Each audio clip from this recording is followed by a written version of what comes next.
If you are missing days of your life during your period, meaning that you are not going to work, you are not going to school, you are not going out with your friends or doing, the hobbies that you like to do or the things you like to do during your period because your period is that uncomfortable and painful, then you have to start thinking for yourself and advocating for yourself that there's a potential for endometriosis. Stress is the inflammation that robs us of life, energy, and happiness. Our typical solutions for gut health and hormone balance have let a lot of us down. We're over-medicated and underserved. At The Less Stressed Life, we're a community of health-savvy women exploring solutions outside of our traditional Western medicine toolbox and training to raise the bar and change our stories. Each week, our hope is that you leave our sessions inspired to learn, grow, and share these stories to raise the bar in your life and home.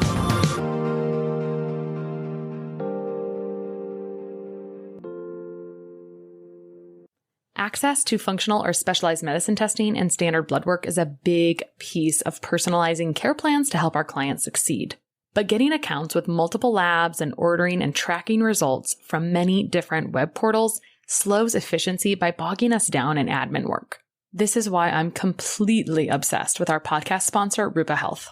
It's a single portal that allows you to order from over 20 specialty labs in one incredibly simple dashboard. I'm talking less than 30 seconds to set up your free account and about 30 seconds to order the labs you need. All the results are in one place, and I can securely send clients their results with the click of a button. A big advantage for our clients is that standard blood work can be ordered for almost 2/3 less than other direct-to-consumer lab sites. Rupa is a lab concierge, so they send the lab invoices on your behalf if a client pays for their own labs. They help them get set up with a lab draw, navigate testing questions, and they provide the requisition forms. It's literally a dream. Go sign up for free to help streamline your practice and simplify ordering labs for your clients at rupahealth.com. That's RUPA health.com, and let them know I sent you when you sign up. You can also check out the show notes for this episode for a short video walkthrough of how I use Rupa Health in my own practice. All right. Today on The Less Stressed Life, I have Dr. Suzanne Fenske. She's a native of the New York area and is double board certified in obstetrics and gynecology. She's also certified by the North American Menopause Society as a provider. And there's a little bit more of a fun background, which I'm going to let her tell us if she wants to. She got accepted to an accelerated medical program, did some training. I don't know if it was Mount Sinai. Either way, she did all of her medical school training and found that even though she went to school for all of those years, it didn't really provide her patients with the way she wanted to practice in this comprehensive whole person care that she felt that they really deserved. And so it was at that point she applied and it was accepted to Andrew Weil Center for Integrative Medicine Fellowship and then became board certified in Integrative Medicine. And then she took a deeper dive into root cause analysis and trained in functional medicine with the Institute of Functional Medicine. So with this unique combo of training, she started TārāMD with a focus on treating complex conditions like hormone imbalances, polycystic ovarian syndrome or PCOS, perimenopause, menopause, chronic pelvic pain, endometriosis, fibroids, recurrent infections, sexual dysfunction, as well as optimizing women's health and well-being during their annual exams. Welcome, Dr. Fenske. Thank you. So you started in New York and you traveled and you came back to New York. I love your story in the bio, but I want to hear your story a little bit more. And I always have this conversation with clients, or if there's some doctor blaming that happens in the world, right? And it's like, well, no one wants to see 10, 20, 30 patients a day, right? It's not really like a great model if someone's got a complex issue going on. Like, how do you even approach that? So tell me how this kind of came to be for you, or if you even had some of your own journey that helped you kind of delve a little bit. I think my real question is, why were you open to training in integrative and functional medicine? I think a lot of people in our world tend to be kind of driven by their own personal medical issues or their journey along the way, issues they faced. I actually was not driven by my own issues. I've always been driven by my patients. So for me, I always wanted the most amount of knowledge as possible to be able to do the best amount of care as possible. I'm definitely, obviously, a type A personality. A meditated type A personality.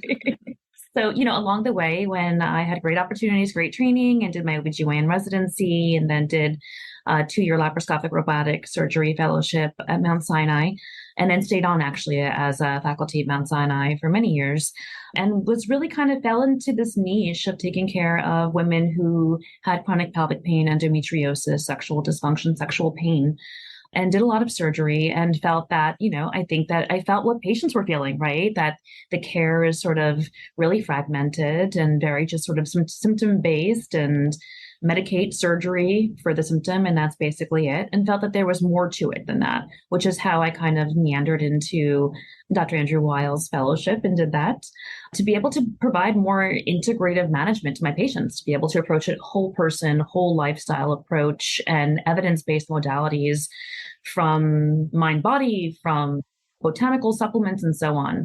And then as you dive deeper and deeper into it, right, kind of going down that rabbit hole, I felt that I wanted more of a root cause analysis too, to be able to really link everything together. I think what really drove me into looking at functional medicine was more knowledge regarding the gut microbiome.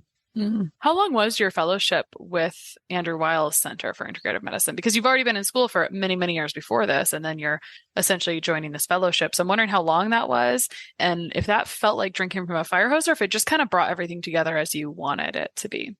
Yeah, I mean, I think that I've spent most of my life in school, probably. I have spent most of my life in school. So I did the 2 years in laparoscopic robotic, and then Andrew Weil's was 2 years. And, I went into that for learning more from my patients. But to be very honest, it turned out to be a real awakening to myself. That actually was what changed how I was in my own personal healthcare too. So that was 2 years. And then I have found functional medicine can take anywhere from 2 to 3 to plus years, depending on kind of how you orchestrate it. It's more controlled in how long fast you want to do it. Right. So my type A is a little bit faster with functional medicine, 1.5 years. Mm-hmm. Yeah, for sure. Cruised right through that. So here we are. And so now you're working with these complex cases. And I want to dive in a little bit into an area that doesn't get, I feel, a lot of really great options, and kind of, which is endometriosis. And then the things that sometimes go along with it or have similar common denominators like PMDD. And so let's start with endometriosis. And because this is a big area that you help women with, and this is a very challenging, painful, can't go to work, et cetera, situation. So first of all, let's talk about what it is, diagnosis. Is it getting missed? I would say, essentially, what does that clinical picture look like when someone's presenting to you with endometriosis? And then we can get into what you do with it. Yeah. So endometriosis, just so we start from kind of square one, endometriosis is basically a disease in which the tissue that lines the inside of the uterus, the endometrium, is found in places outside of the uterus. So it can be found on the ovaries, the fallopian tubes. There's a layer of tissue called peritoneum that lines our abdominal cavity.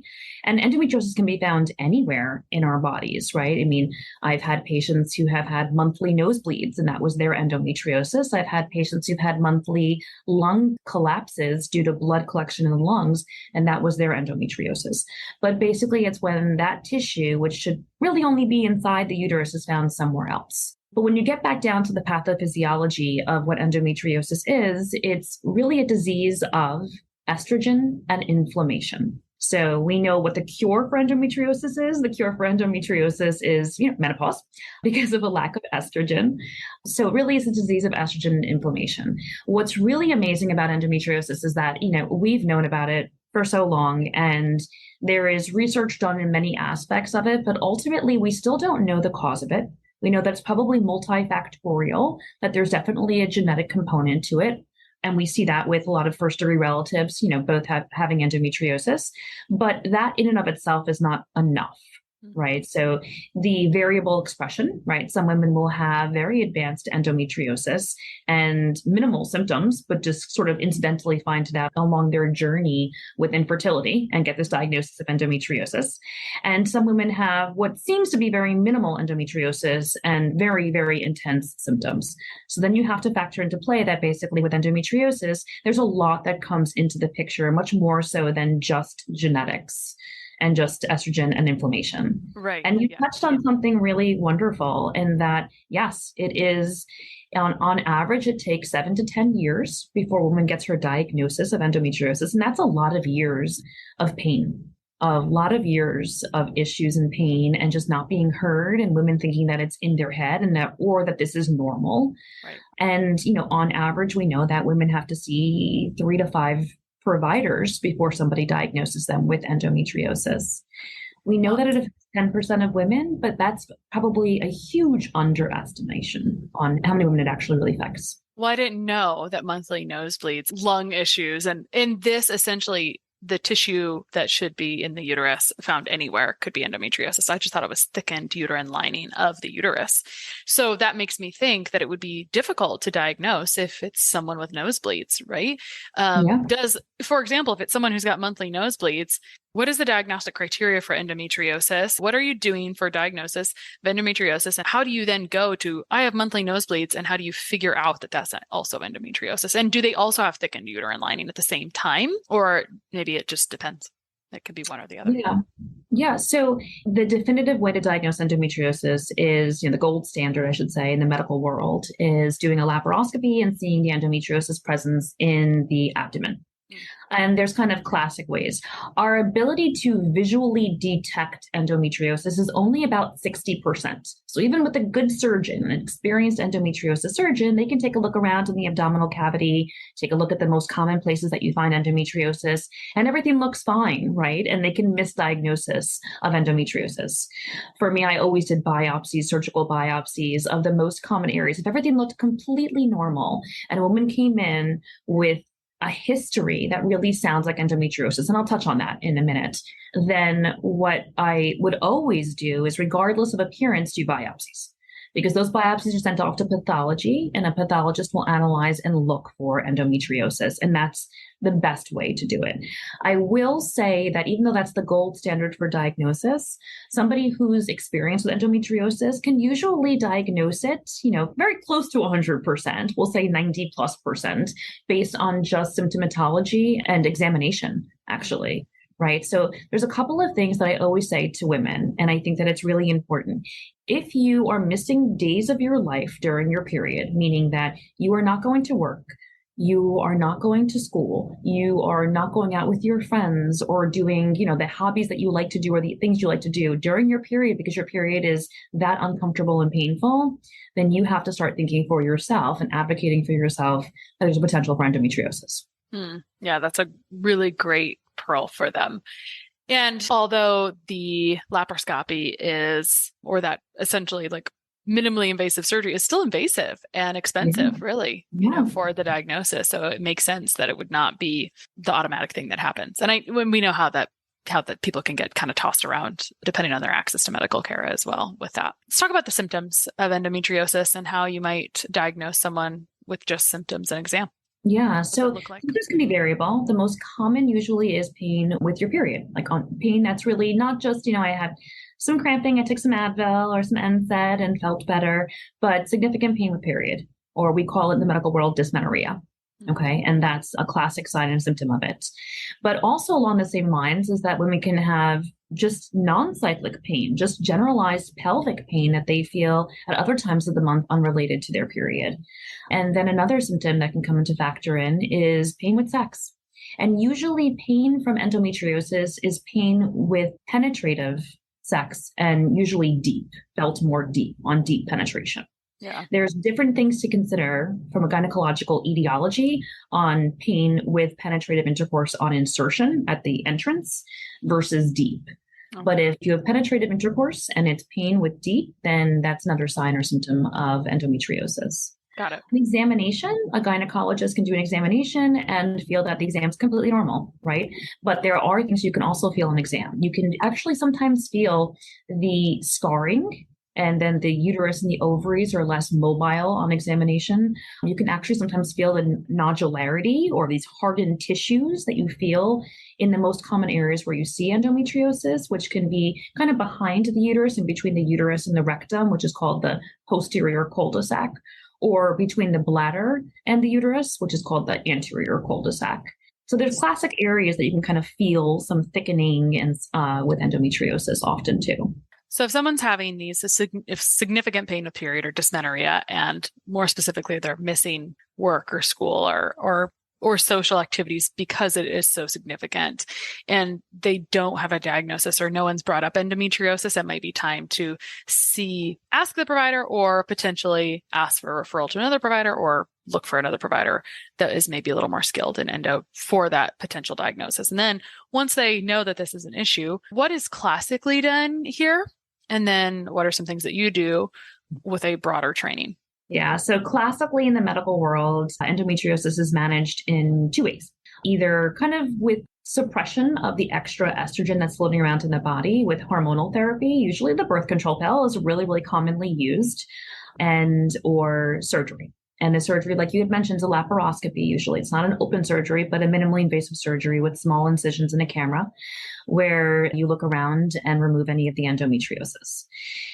The thing for me that was different with all of this is that's definitely an option. With the birth control pills, you're managing the estrogen component of things.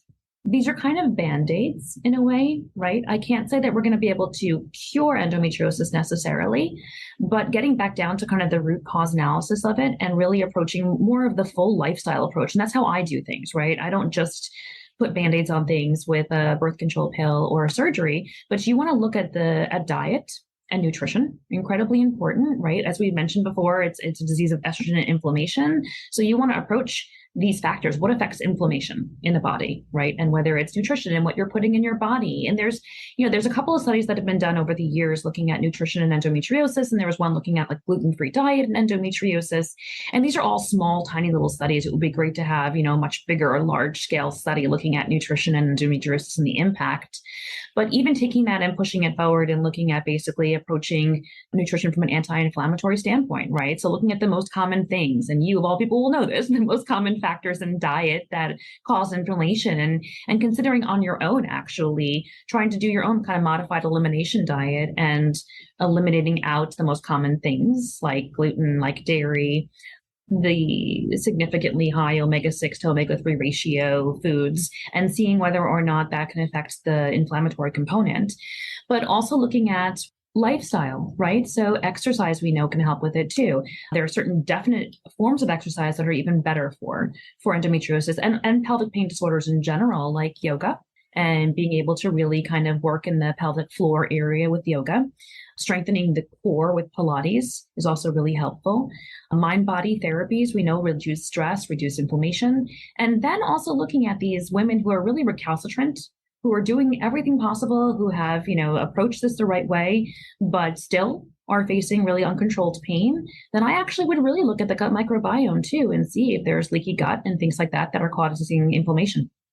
And I think when you have pain, when you're in this, it's not as obvious, but when you have pain, this is like just sending stress signals to the brain like crazy. It makes me think about someone that had some undiagnosed, essentially pelvic pain. And it took her a while to get her into an OB that could diagnose it properly. And then she was able to receive treatment. It was fine, but it was causing a lot of stress, which caused a lot of mineral loss. It infected, of course, her gut microbiome. It was preventing us from closing the loop of correction when you have pain.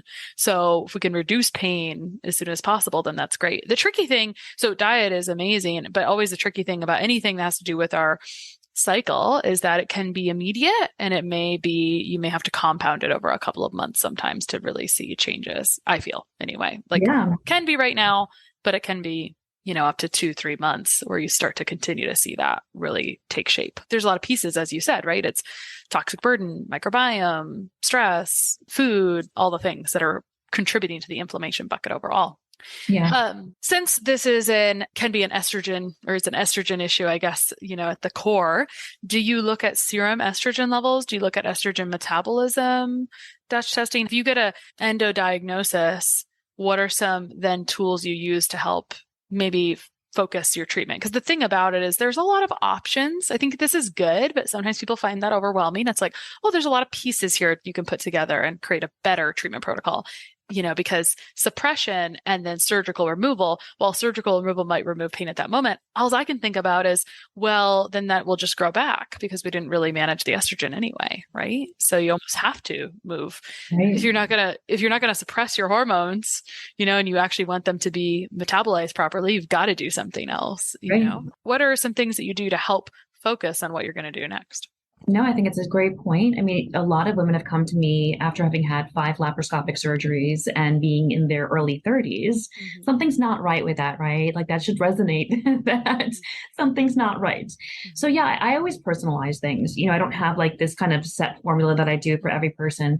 But if I have someone who's, recalcitrant to treatment modalities, I think that the Dutch test is a fantastic test because the question that has to come into play, and this is kind of a deeper dive into the Dutch test and so on, is actually looking at, the phase 1, phase 2 metabolism and seeing whether or not that's an issue, right? We know that if a woman is metabolizing inappropriately with, and breaking it down into too much of 16-OH, right, then you're going to have more active metabolites of estrogen in the body. So in addition to estradiol, estrone, estriol, you're also going to have more of the 16-OH, which is also acting as an active metabolite as well. And then you have to think about more long-term risks, right? Like we know that endometriosis can cause even more serious conditions later on in life, like ovarian cancer. So you do wonder also about 4-OH and whether if you're metabolizing down into too much of 4-OH and having more of that DNA damage that's occurring. So I do think it's important if you have somebody who's not responding to the lifestyle modifications or the things traditionally done. I mean, for some women, I actually do a completely natural approach to endometriosis and manage it with supplements and lifestyle, and that's it. There is no hormonal activation in any way. But you have to look and think about what else is going on. Does it come down to the gut microbiome? Does it come down to how this woman is metabolizing her estrogens? And is that the issue? Is that the underlying issue? There's a lot of options. And I want to talk about what endo can look like in perimenopause next. Yeah. But before we get to that, you just brought up a 30-year-old, 5 surgeries. So from my hormone mentors, what I had learned was that, hey, we would not want to just give hormone, progesterone, for example, to someone that can create hormones on their own. However, in this more severe scenario, while you're working on other things, and if you're having issues with those being responsive, do you ever use progesterone even in young women to help balance that estrogen progesterone overall? Because usually when estrogen is high, progesterone is kind of suppressed. So does that ever help as part of treatment? Absolutely. I mean, absolutely. An option is using a bioidentical, even, FDA approved progesterone. It's readily covered by their insurance, which is very helpful to a lot of women. True. And using that just to mediate. There's a lot of common denominators, and this is more sort of my working theory on things, right? There's a term that's used very frequently in this space that I don't love the term, but it's still a true issue in which basically there's higher amounts of estrogen versus progesterone in a woman's body. And this is kind of a similar thing that we see with endometriosis, with fibroids, and even with, PMDD, right? That these are all kind of conditions where you have, relatively speaking, higher amounts of estrogen to progesterone that a woman's creating. So if you can either normalize that more so, and again, endometriosis is a little bit more difficult, it's a little bit more severe in the symptomatology, but if you can normalize those hormones, either, ideally naturally with certain supplement regimens, or if you have to cycle back some of I prefer bioidentical progesterone into a woman to help her normalize it herself, then absolutely modalities that I would use. Yeah. There's just a lot of options, and that's not meant to be overwhelming. It's just that there's much more than birth control and removing some lining and scar tissue. There's just more you can do. I think that's the key point. I think that's the key point, that I think it's always really important. Unfortunately, in the medical world, and I'm sure this is the experience to a lot of listeners that you have, is that it sometimes can be a very patriarchal type of field where you walk in and you're told that this is what you're going to do. You're either going to take this pill or do this surgery. And I think it's just important to know in general that that might be the right option for you. But alternatively, there are still many ways of managing it. And you should feel in control of managing a disease that you're the one who's battling, right? Yeah, for sure. I want to come back to fibroids and PMDD because, like you said, there are common denominators in this estrogen dominant or estrogen metabolism conversation. But before we do that, I like to think about, this is a condition of a cycling woman, and then we can drop into perimenopause for up to 8 years, right, before going into menopause. And I think we're coming into Menopause Awareness Month, so we'll give a little lip service to this conversation. But my experience or mentorship has said that, perimenopause is not as graceful when your hormones are kind of like cattywampus. like you have a lot of estrogen. And so what does endometriosis look like in perimenopause? Do you see things decrease, or do you actually see some of those issues with like low progesterone stores, et cetera, just kind of exacerbating, and it doesn't actually look better and it just feels kind of sucky for the client? Yeah, no, I love that you brought this up because I actually commonly see women, fibroids and endometriosis, all of a sudden having a diagnosis, right, in their 40s, which is pretty atypical, right? Because we know that endometriosis is a condition, fibroids is different, but endometriosis is a condition that's gone on, probably well before that. I'm sure that probably were having symptomatology of it or actual signs of it in their 20s, but were asymptomatic at that point. But with the fluctuations in hormones that happen with perimenopause, and we know that there's different stages of perimenopause, right? So the first thing that happens with our hormones is that in our 30s, we know that testosterone starts to decline, but it's more of a gradual decline. We know that later 30s, 40s, all of a sudden there's a much more drastic decline in progesterone. And then you have this state, right, where there's higher amounts of estrogen, lower amounts of progesterone. Then you take a woman who has fibroids, PMDD, right? One of the classic signs of early perimenopause is worsening PMS and endometriosis. And you already have that situation where these are disorders that are characterized by too much estrogen or a woman's own estrogen. And then you compound it by now she's in early perimenopause where her progesterone levels are even lower than they were. And so, yeah, I've had many, many times women come in all of a sudden having a diagnosis of endometriosis in their early 40s, which has been masked up until this point. Or very commonly is to have a lot of women in their 40s experience significant fibroid problems, again, because they have all of this estrogen that's not being balanced out by progesterone because their natural stores of progesterone have now gone down.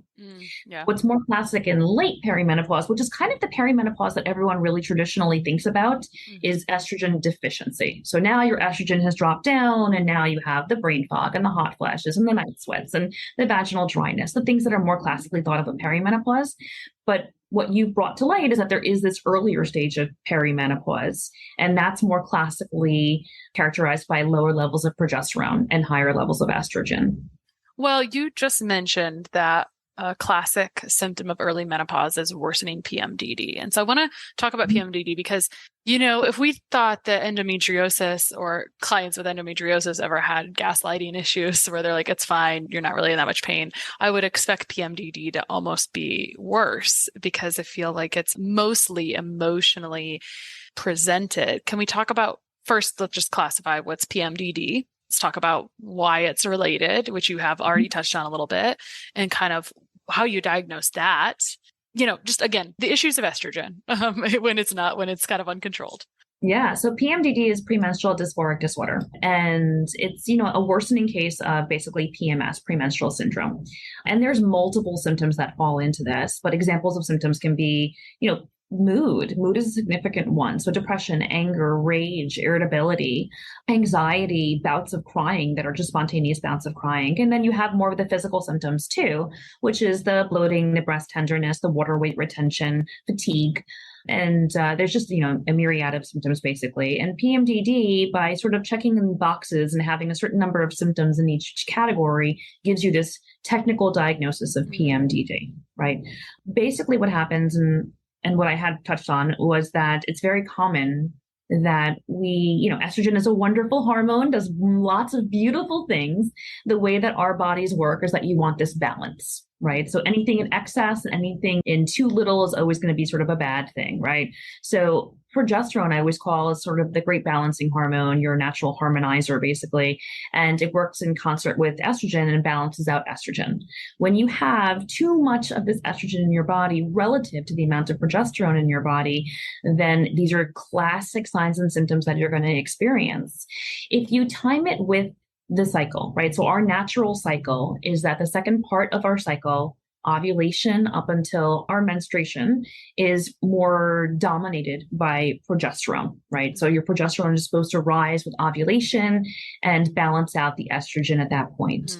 What happens with PMS, PMDD is that, you're not getting that appropriate rise in your progesterone to help balance out your estrogen. And then here you are a week before your period or a few days before your period with these classic too much estrogen symptoms. So irritability, rage, anger, bouts of crying, bouts of hysteria, feeling uncontrolled. And this is, I agree with you with the gaslighting, because this significantly impacts women's lives, significantly impacts. You cannot function the way that you normally function. You cannot function in your relationships, in your work, in your personal life, with your family in general. So it really does take over completely. And again, this is one that's marked very much so by not enough progesterone. So in theory, this could, quote unquote, come out of nowhere to a woman who is simply just like living life and didn't have that much progesterone in the first place. And then she's dropping that as she's like getting into her late 30s, potentially, or early 40s. And it drops more and it's not balancing. I'm just kind of reiterating, it's not balancing out that estrogen. And so then around ovulation or around or right before the cycle, these symptoms can feel like they came out of nowhere. They're really severe, and then they can kind of ebb and flow and go away. And then they come back again 2 weeks later and they're crazy again, right? Yeah. So that would be a case where that woman she might have a life change if she had some progesterone at that moment. Yes. Probably. Yes. Whether topical or oral or whatever, depending on that person. If someone was, what you said with diagnosis, it's categories of symptoms. That's it. So there's no testing that's required for PMDD. No. That's interesting, which also tells me, I don't have strong feelings about this, but it's just my perception from working with clients that I don't think it's very common to test our serum hormone levels either, like our estrogen or progesterone. Would you, you could probably offer a lot more around that, being trained in both places. Is that true? And why is that, do you think? Why do we not just look at that? Yeah, I mean, our serum testing, when we do check for serum, first of all, it comes down to timing it appropriately in the cycle, right? You want to make sure you're having your blood work. If you're going to have the blood work done, you want to make sure it's being done during the right time of your cycle. And that's really dependent on, how long your cycle is. You always hear this classic number that you want to check your day 21 progesterone and kind of estrogen, look at it that way. But that really also depends on how long your cycle is. That's great, day 21, if you have a classic 28-day cycle. But if your cycle is much longer or much shorter, that's not going to be the ideal time to do it either. The issue with serum testing for your hormones is that, the only estrogen serum testing looks at is estradiol, which is E2. It does not generally look at estrone, E1, or estriol, E3. And those we actually, as women, make 3 different estrogens: estrone, estradiol, and estriol. Actually, during the fetal time period, we also have estetrol, E4, circulating in the body too. But the 3 estrogens that we make generally are estrone, estradiol, and estriol. And that's one limiting factor with doing serum testing, is that you're not getting the full picture. Also, progesterone. Progesterone is really hard. It doesn't come through very well on serum testing. It unfortunately comes through much more so with, saliva and urine testing, and it's just not as accurate to do with serum testing, which becomes a limiting factor also with it. Totally, because I don't feel like saliva or urine testing would be very common in a conventional practice. It is not. No. Yeah, it is not. So our testing just kind of sucks in general. It does. For it, 100% right. And so you're not going to even be able to find it. So it's very possible that when someone's so this is great. I need to make sure I title this episode correctly so the right people see it, because if you feel like you're having this rage or anxiety coming out of nowhere and you're in maybe your late 30s and it actually times shortly before your cycle, and maybe it's paired with breast tenderness or something that you didn't have for a while, and now it's there, it may be progesterone's declining, you can't balance that estrogen, and it's coming out like this, which is, like you said, significantly affecting your life. Like, that's not a way to live. How did we handle this before we knew about it? I have no idea. Oh my gosh. How do we handle it? We handled it with antidepressant medications, anti-anxiety medication. Yeah, I guess that's how it's still traditionally handled. True. That's a sad, true statement. I think about when we think about the big picture of estrogen excess, and I think about, and we don't have to I take like a very non-frightened approach. I'm like, well, we live in a world that's like full of endocrine disruptors. So, it's possible that all this stuff has climbed. I was actually pondering and wondering if we have any metrics or numbers around some of these estrogen conditions, endo or any of them, compared to other parts of the world. I don't think we can compare it to history, because unfortunately, the thing with history is that it feels like this is something we never really identified very well, and we still are not identifying it very well. So I don't think historically even really matters, and I could be wrong.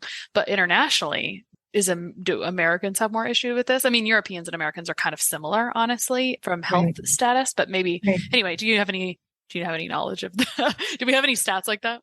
I would love to know about that, actually, look at the studies. I have to imagine, just extrapolating, that given the SAD diet, right, the standard American diet, that we probably have more symptomatic endometriosis and inflammatory conditions in general, because what we're putting in our body tends to be very inflammatory. Yeah, it's tricky because the standard American diet is really starting to leach into almost any culture. I mean, when you That's travel true. to Actually, different you're right. places, you kind of McDonald's see it. everywhere now. Yeah, you kind of see it when you travel. You're like, oh, there's no garbage. I remember going to Central America in college and like, oh, there's no garbage system here. And when everything was biodegradable, that was no problem. And now on the side of the road, there's like soda and chip stands, and like you can see the garbage problem since we have this non-biodegradable stuff. Anyway, total random side notes. Speaking of random side note, you brought up that there's a different kind of estrogen while you're having, like when you're pregnant. Is that correct? Mm-hmm. Yeah. Mm-hmm. And is that, so estrogen's a growth hormone? Is this just special estrogen for growing babies? We don't really know the purpose of estetrol, but we know that it's produced by the fetal liver. So, it circulates during gestation. And so obviously a woman's exposed to it while she's carrying a pregnancy. And then also, but I would assume you're right. It's probably linked towards being, growth related. And that's what it is, because it's only during that time period of life. Interesting. Just curious. It's actually interesting now because there happens to be, E4 is being used. I'm sure you know now. There's actually a new birth control pill that came out with E4 also. I don't know. Yeah. Interesting. Very interesting. Another topic for another day. Let's make sure we get to fibroids. So the other condition of a lot of estrogen. Let's talk about fibroids, what that looks like. And will you differentiate fibroids? And then can that present as fibrocystic breasts as well? Is that like the same mechanism? Interesting one. So fibrocystic breasts and fibroids are different entities, but both of them could be very well related to, again, the too much estrogen relative to progesterone phenomenon that we kind of touched on already. Fibroids are basically this disease in which you grow these benign, non-cancerous, soft muscle tumors basically in the uterus. So the uterus is basically a huge muscle. Very strong muscle, obviously. You can give birth to human beings. So very strong muscle. And fibroids are tumors that created in the muscle itself. It is, again, multifactorial on why and who gets fibroids. We know that there's huge genetic component too. We know that there are certain ethnicities that have more of a propensity for developing fibroids. And we have to actually start thinking, which I don't think anyone does, at looking at metabolism of estrogen. Does it come into play also with fibroids as well? And when I say fibroids, there's multiple different types of fibroids, right? Fibroids is not just one type of tumor. Depending on where it is in the uterus, it kind of gets a different classification. So if the fibroid is sort of attached to the outside of the uterus, it's called a subserosal fibroid. If it's in the wall of the uterus, it's an intramural. And the really pesky ones are the ones that actually grow into the cavity of the uterus. They're called submucosal, and that causes really heavy bleeding. And they have different symptoms too. Being the location of them is important to know, not just kind of from an academic standpoint, but knowing about the symptoms that go along with it. So 60% of women have fibroids. It's more common in African Americans. And we know that we see it basically with the symptoms associated with it can be really heavy bleeding, like I mentioned, with your period. Those tend to be the fibroids that are either in the cavity of the uterus, called submucosal, or ones that are in the wall of the uterus, intramural, but pushing up against the cavity of the uterus. The ones that are not having any interaction with the cavity of the uterus do not cause heavy bleeding.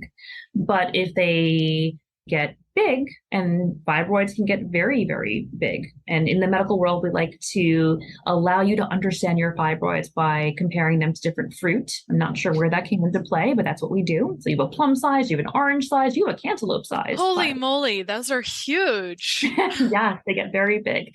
And unfortunately, that's where the other symptoms associated with fibroids come into play. And those are what we call the bulk symptoms. So urinary frequency, pelvic pain pressure, looking and feeling kind of like you're pregnant, right? Seeing an enlarging abdomen, difficulty having bowel movements, constipation, pain with intercourse, penetrative intercourse again, when you see the mass of these fibroids really pushing down on the pelvic floor. That's really fascinating to imagine a plum or an orange. I was not imagining fibroids being that size before. I would imagine that, and I don't know that you brought this up, but I would imagine that ultrasound would be a very useful tool for assessing and diagnosing whether you have fibroids. Yeah. Is that kind of the main thing or the least? Yeah, the main way usually is Yeah, usually it's you diagnose it with an ultrasound. Okay. So if someone's having, we should maybe like relist that list of things. They should maybe go in and ask about that and potentially probe for an ultrasound to look for fibroids. And if at first they don't find it, maybe they should look again. But urinary frequency, pelvic pain and pressure, enlarged abdomen, that would be consistent. Constipation, pain with intercourse, that's all I wrote down. What else did I miss? Heavy bleeding, heavy menses. Yeah. Which is tricky. We should actually just mention what normal bleeding is. It's actually not a crazy amount, isn't it? No. So, technically, right, if you want to get down, it's 80 milliliters of over the course of what normal bleeding is for the course of the whole entire cycle. Is 80 milliliters. So more than that's going to be heavy bleeding. We know that traditionally, right, we know that anywhere between 21 and 35 days is a normal menstrual cycle. And that usually period lasting up to 7 days is normal. So since fibroids seem pretty invasive, depending on what size they are, and I would just imagine that these could go right next to endometriosis. If you have endometriosis, why wouldn't you have fibroids? I mean, how often do you see those coexisting? I do see them coexisting frequently, yes. Okay. But you also see, fibroids independently without any endometriosis. For sure. Yeah. That would be much more common, I would imagine. How common are fibroids? I'm sorry, how common? How common? Well, again, they say 60% of women have fibroids, 60. Okay, that's a lot. Yeah. So good. Let's talk about this, fibroids. So my functional training was like enzymes and different things, which people ask me, but fibroid questions, like, I'm not a fibroid expert. I feel like go to Suzanne. Please go to Suzanne. What do people usually do for fibroids? What's the conventional and the integrative or functional approach for fibroids? Yeah, so the more conventional modalities are depending on the symptomatology associated with fibroids. So if the bulk symptoms are what exists, then either you look at how old a woman is, right? If she is close to menopause in conventional medicine, the options are either to use medication that puts her into menopause essentially by lowering her hormones, and bridging her to menopause. Surgery is another Surgery is another option, and there's multiple different surgeries. Obviously, the most definitive management for fibroids is a hysterectomy, removal of the uterus with the fibroids, or myomectomy, which is removal of just the fibroids themselves. Or in the more functional integrative medicine space, again, you're going to kind of get down to the root cause analysis again and look and see whether there's another etiology for the growth of these fibroids. So you kind of want to look again at estrogen metabolism and see what's going on. So I actually worked on a study looking at vitamin D in fibroids. And then there's actually a murine model, also a mouse study that also looked at vitamin D in fibroids. And they found that low levels of vitamin D was linked to fibroid growth. So who isn't affected by low levels of vitamin D? I'm up in the Northeast. It's very common to have vitamin D deficiency and insufficiency. So these are things that can definitely impact fibroids and should be approached. There's some studies that looked at actually EGCG and its impact also on fibroids as well. And I think that in the more, integrative and functional medicine space, you're going to look at these things and try to employ them as well into your management and not just approach it by simply putting them into, medical menopause or doing a hysterectomy. Yeah. Well, I think the challenge is that it's painful. It's probably grown somewhat slowly since it's in a massive tissue or cells, right?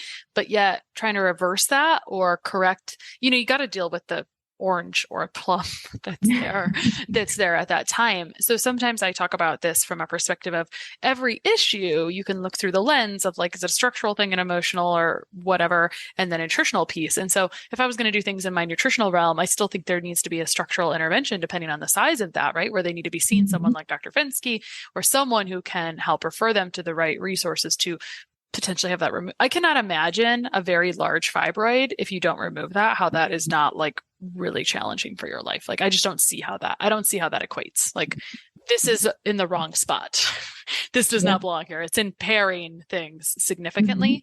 And I would guess, 60% of people with having this, I would guess that this gets missed a lot or overlooked a lot as a potential cause of a lot of like quite a mess of symptoms. I have a lot of empathy for these fibroids. Yes, but not everyone is growing cantaloupes and apples and oranges. Yes, thank God. Some people are just growing blueberries, thankfully. Yes, when you always have to take into, consideration the emergency of the situation. There are some women who have really, really, really heavy bleeding requiring multiple blood transfusions for management of fibroids. True. And that needs immediate attention. It needs to be immediately dealt with. Yeah. And then 100%, I've seen so many women over the course of my years working that have really large fibroids, and you can still manage things again in other realms and other modalities, but you still have to take care of the fact that there is this cantaloupe growing in their belly that's very symptomatic for them. And, as much as we can do, right? That's the one key facet to integrative, is really combining together these alternative modalities and traditional modalities and really tailoring them to the person. Is that you're right, that needs to be dealt with, and likely surgically. There is other modalities too that are more minimally invasive, like uterine fibroid embolization, which is a procedure usually done by interventional radiologists, where they're able to really kind of target the blood supply to the fibroids themselves and block those blood supplies, and then basically allowing the fibroids to necrose or die off and shrink in size. I wonder if there's pain and what the symptoms look like after that. I would expect maybe some bleeding. There is, there's a lot of pain. There's, still recovery time, definitely 1 week at least, kind of out of work to deal with pain management. And sometimes you do need to spend a night in the hospital because of the pain that's associated with it. And then the other side effect that could be seen is just, abnormal vaginal discharge afterwards, as the fibroid is necrosing and dying and letting out all that extra tissue. Yeah, so much to think about here that affects most people. Oh man. All right. Well, we've covered a lot. We did a nice little 101 on endometriosis, brought that to light, and then covered some PMDD, which also not well recognized all the time. Hopefully really helpful to some women that are entering into that perimenopause state that feel like their emotions are a little funky right now. That it may not be PMDD, but it may just be a decline in those overall hormones. And if they're really out of range, it could be quite significant. And then lastly, with fibroids. So such a wealth of knowledge you are. Thank you so much. Thank you.